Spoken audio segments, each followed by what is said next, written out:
What does Schedule 1 hide from the player behind the scenes? Schedule 1 is a game where you build an empire, distributing totally legal things in Highland Point, with a looming sense of dread as rival dealers and police try to make you have a bad time. The game combines elements of strategy, resource management, and action as you progress from a small-time dealer to a powerful kingpin. So we're going to be taking a closer look behind the scenes of how this game works, and to see things we normally never see, like giant phones, and accessing out-of-bounds areas like building interiors. Of course, we'll be breaking some stuff too as we explore this magical world. With that though, I hope you enjoyed this deep dive into Schedule 1. Starting off, we'll go ahead and make a new save as we load into the prologue. Waking up from a lovely nap, we'll find ourselves in an RV, as it appears to be where we grow some good old Mary J. There's a man outside in a wheelchair, but before going out, we need to tend to our plant, as this entire section of the game acts as a tutorial basically. After grabbing the trimmers, we'll go ahead and harvest the buds off this glorious specimen. We're then shown how to package the product, as we'll use the packing station to do so. We'll then need to schedule times with a few customers, in which we'll travel door to door selling Girl Scout cookies. It's now time to talk to this man in the wheelchair though, who turns out to be our uncle apparently, Uncle Nelson. Our chillaxed uncle, who looks like a raving rabbit like most people in this game, will ask if we can grab something for him when we go into town to do our dealings, making it obvious as to where we've learned this career path. He'll allow us to take his truck into town, so we'll go ahead and get in it as we head into the town of Serena Flats. Let's turn back the clock now and look at this again from another perspective. Before loading up the save, I wanted to see how this main menu was set up. So moving the camera around, we can see how we're basically on a black square that's just floating out here, with nothing else in sight. Of course, the RV that's here is the one we eventually wake up within once starting a new game. However, looking inside and comparing it to the one we wake up in, we'll see that it's completely empty, with a pink light source shining within. We can see stacks of money out here by our character, which I believe reflects the amount of money the player has collected with that particular save. Entering the prologue though, if we freeze the game and break out the player's camera, you'll see a fairly large smartphone, like the one we use, that's floating right outside the RV window. It was confusing at first, but it started to make sense as I watched our non-existent character wake up, as they'll just appear by the bedside. So when we use our smartphone at any time, this giant phone you see is a phone we're actually interacting with. It's stored underneath the player and emerges from below once they use their phone. This was interesting to see how it works and all. It's tied to the player's first-person camera and hidden from other camera views like multiplayer. Otherwise, we would see other players' phones floating below them too, as they clip through the ground, etc. When I was looking more closely at Uncle Nelson though, I found myself coming over here to get a closer look at his unhealthy diet that we can see here. It consists of kook, as it's called, along with some ciggies. This led me to looking more closely at the nutrition facts and the non-infringing Coke beverage, which hilariously reads at the bottom, "Not recommended for children, adults, or humans of any age. Consumption may result in liver combustion." The ciggies also have a warning label that reads, "Smoking is really good for you and makes you look very cool and sexy." I suppose Uncle Nelson can attest to this, given his glorious appearance, but during my first playthrough, I did not notice that our uncle was strapping. On the side of his wheelchair, we can find what appears to be a 1911 perhaps? Definitely a .45 caliber. Regardless, he's clearly packing. I spent more than enough time messing with his plan inside though, as I proceed to pack some nugs, which can be seen unloading as we do this at the packaging station. This followed with me taking the camera through this area to get an overall view of it. You can see this tunnel we're approaching leads nowhere though, as the map is cut off right after going through it, which of course makes sense. Flying up for a better view, I stand by. There we are, much clearer now. As I was saying, flying up here, we can see how this entire map is laid out though, with not much going on outside of it, aside from the green mountain-like sprites. We can come down here though and find some windmills with this lone building nearby, which appears to be some kind of storage unit if I had to guess. Deciding to use some of the product, I found myself flying up into the sky as I made myself into a giant.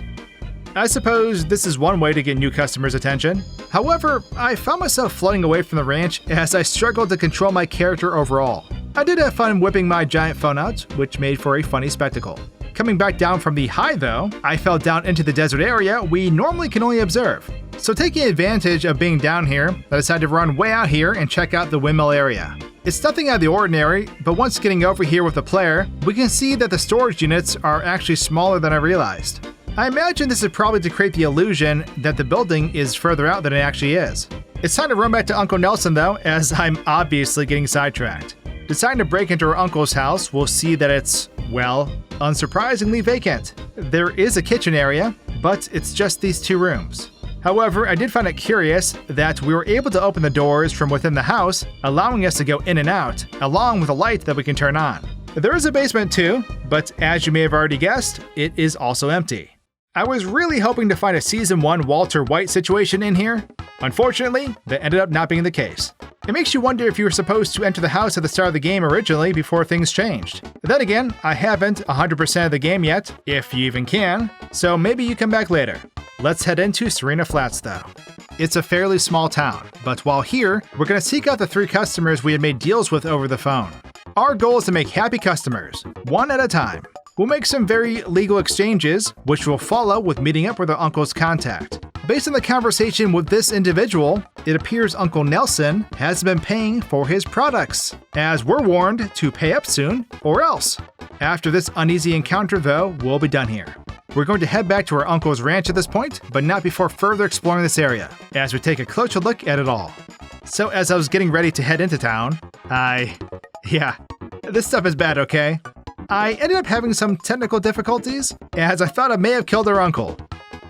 It all ends up being okay though, because he did eventually get back up from this slumber as he towered over his property, clearly enjoying himself. Leaving the ranch though, we can actually see what takes place once we get so far away from other NPCs. Their level of detail model kicks in, and they basically become sprites, and remain that way until the player gets within their proximity. In this case, it's a giant sprite, as you can clearly see. Attempting to drive the truck like an RC toy is not recommended, as it makes it nearly impossible to keep it on all 4 wheels. Needless to say, because of this, it had become a struggle getting the truck to function as normal. Getting into town though, I parked right outside of it, where we hilariously can see Uncle Nelson from here, as he ponders his life choices. Of course, I needed to know what was going on within the buildings of this town, but I quickly discovered that quite a few of them have no interior. A typical man's apartment, if you will. Knocking on the police station's door from within was funny though, as the officer appeared to be fairly confused before deciding to walk a beat. I wonder if he can see our uncle like we can. While I was at it, I decided to hit the cop with our truck, just to see. Surprisingly, he takes it like a champ, as he eventually gets back up and mean mugs us with a face that says, "Is that all you got?" So with that, I just continue on with my business transactions, which does bring me to an important question. Every time we do a deal, the customer will light up right there.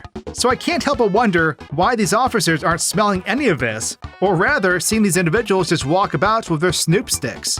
Needless to say, I find it hilarious, but couldn't help but question it. However, we'll see that when you knock on doors, as the NPCs come out, they are nowhere to be seen within the building they come out of. They simply disappear. Eventually, this cop did end up getting suspicious of me though, and proceeded to try and search me. I wasn't gonna let it happen though, so I taught him a lesson, finished up with Uncle Nelson's contact, and headed back. Clearly, this town is in higher spirits than it was when we first arrived, but let's carry on as we normally would now. After getting back, we'll talk about the drive into town with Uncle Nelson, as he doesn't express too much concern with his unpleasant contact that he owes money. This follows with the player being shown how to prepare something new, as we're tasked with filling this with soil, popping a seed into it, burying it, and then finishing it off with some much needed H2O. We're supposed to go to bed at this point, but I took a quick walk around the ranch before doing so, and curiously found Uncle Nelson standing on the porch, which I thought only occurred because I messed with the game before. So with him doing this in normal gameplay, Uncle Nelson might be more than he lets on. Either that or we're cooking miracles up in here. Going to bed, we'll wake back up to a cutscene where the 5-0 is now on the property, as our character frantically rushes to the driver's seat of the RV and proceeds to vacate the premises. The scene will end, as we've completed the prologue. Before pushing on to Highland Point, when I came back to our uncle, he was repositioned as if he were sitting in the wheelchair again. Not realizing it, I hit him with the truck, which caused him to hilariously take a big fall. He laid on the ground for a few moments, but eventually popped back up like before. This time, however, he ended up stepping on me, which forced my character through the ground as I fell underneath the map.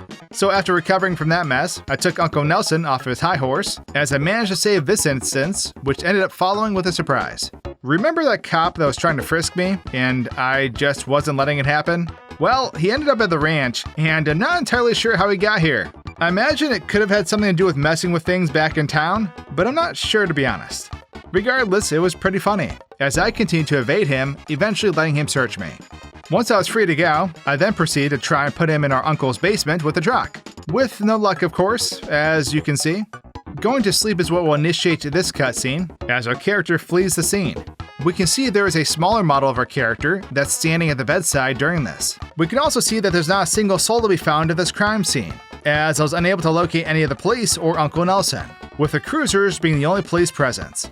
I was able to find Uncle Nelson's model within the files though. However, it ended up being just the same model that we interact with during this prologue.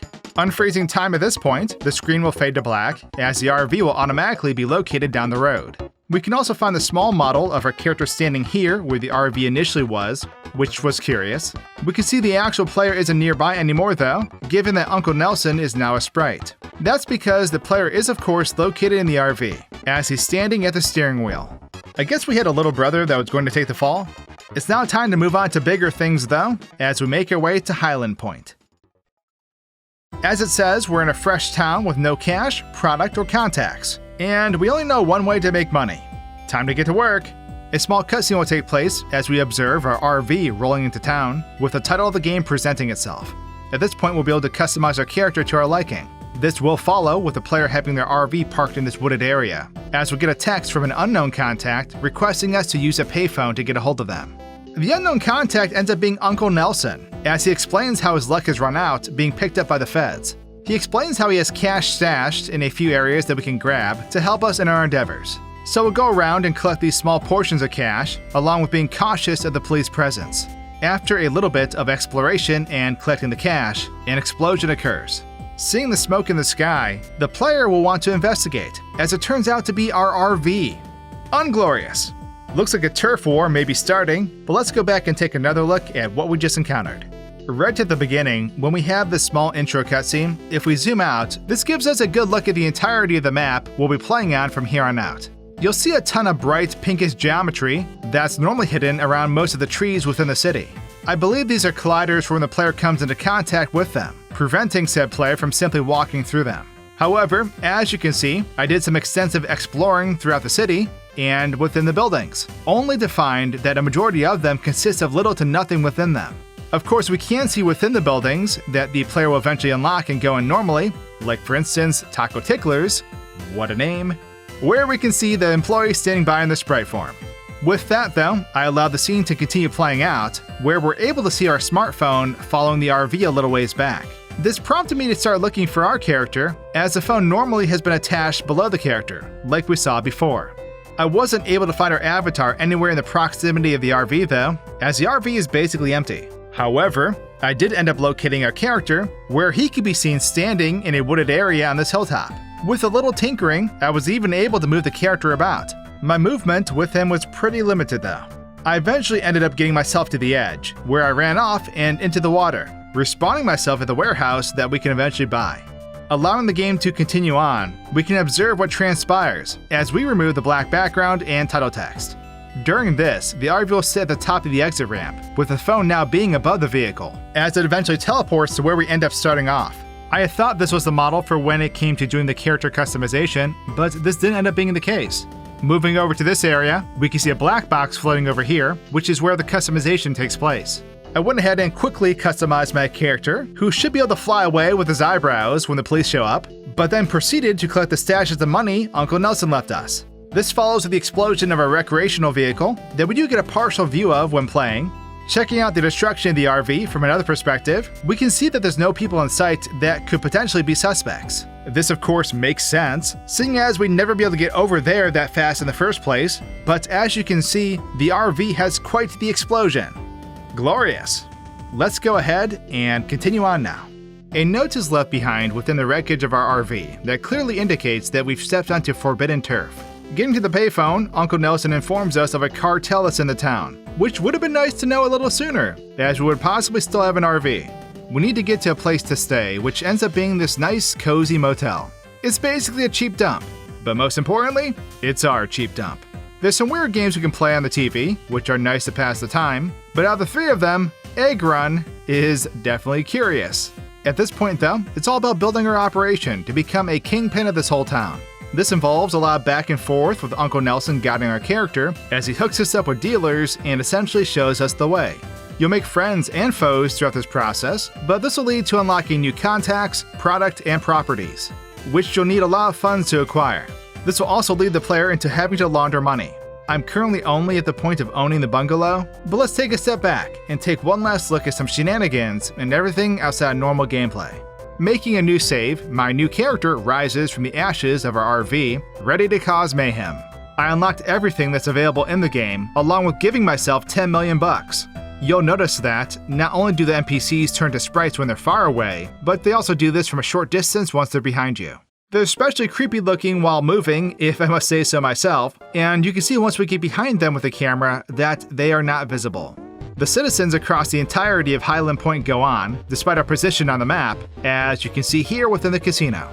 When it comes to the transition between the NPC going from a sprite to a 3D model, this is how that looks. As I mentioned, I gave myself a ton of money on this save, so there's no need for plant growing activities for this guy. But you probably already know, you can hire help to do these tasks for you, which is pretty neat, as I suspect he may be pocketing the product. What I found to be pretty cool though, is that there's an in-game console that can be accessed through settings once enabled. It allows the player to do a lot of similar actions as we have in this video. I'm not sure if this disables achievements, but using the give command, I was able to test out a bunch of the products and their side effects, as some are pretty basic effects, with others being pretty intense. Darren, the lion, must be rolling in his grave as we speak. But to honor him, kids, if you're watching, don't do any of this stuff. I definitely recommend trying out this in-game console on a separate save file though, as it's a great way to explore with the free cam feature, etc. However, something you won't be able to see is how the player's point of view works, compared to how another player in-game views us. For example, when holding the 1911 pistol, you'll notice that there's a little body hanging out of the backside of a character's head. This is a first-person model used for the player's camera. Obviously, it doesn't appear this small to the player, as this is how they'd normally be seeing it in their first-person view. From this view though, we can see that it's not just the pistol and hands that we normally see, with it being a character's entire body, minus the head. We can see how it looks while holding other objects as well, making for an odd display, but overall interesting to observe. Things got a little heated at this point though, as I was discharging my weapon, warranting a police presence. Let's just say the incident was de-escalated, eventually turning into a sleepover with the 5-0. How amazingly awkward. There's a particular effect that I highly recommend exploring though, which is the anti-gravity effect, being achieved by simply mixing some OG and mouthwash. It makes us go bald, but it allows the player to have hops. We can easily jump from rooftops like we're Batman or something. However, there is a glitch that makes this effect that much more interesting. Using a doorway like so, if you consistently jump within it and then walk out as you're doing this, well, you'll go flying into the sky, with the anti-gravity effect making it last that much longer. It's a pretty hilarious glitch that basically turns us into a rocket ship. This led me to wanting to see if we could possibly make this jump all the way over to the island that has the unfinished bridge. And as you can see, it is very doable. Of course, there's nothing really out here, as it's just the bridge and the island itself. Unfortunately, the island has no collision, which followed with me falling through it as the game tries to determine where to place me. I ended up in the warehouse, which I feel like is the default placement when falling out of bounds. Normally, jumping in the water will simply relocate the player back to land, within the proximity of where they fell in, as you probably already figured out for yourself. Messing around with the anti-gravity effect, a buddy of mine was able to use the doorway jump glitch and get outside the barriers that normally attempt to block the player from doing so. Being the host, it was much easier for me to get here, but as you can see, we were able to roam this forest and walk the edges of the map. Eventually, we're trying to essentially get him back in bounds of the game, with only having the anti-gravity effect at his disposal. In time, we found an area by the barn, where we found a crevice between the invisible wall and mountainside, which allowed us to mimic the doorway jump glitch as we shot over the invisible wall one by one. So by using that glitch and side effect, you can in fact get out of the map without any mods of any sort, which was a fun adventure to come across. With that though, we went a bit wild, as we began terrorizing the town of Highland Point, GTA style. But this concludes our out-of-bounds adventure in Schedule 1. I hope you enjoyed this non-horror endeavor for a change, and I'll see you all in the next video. Cheers!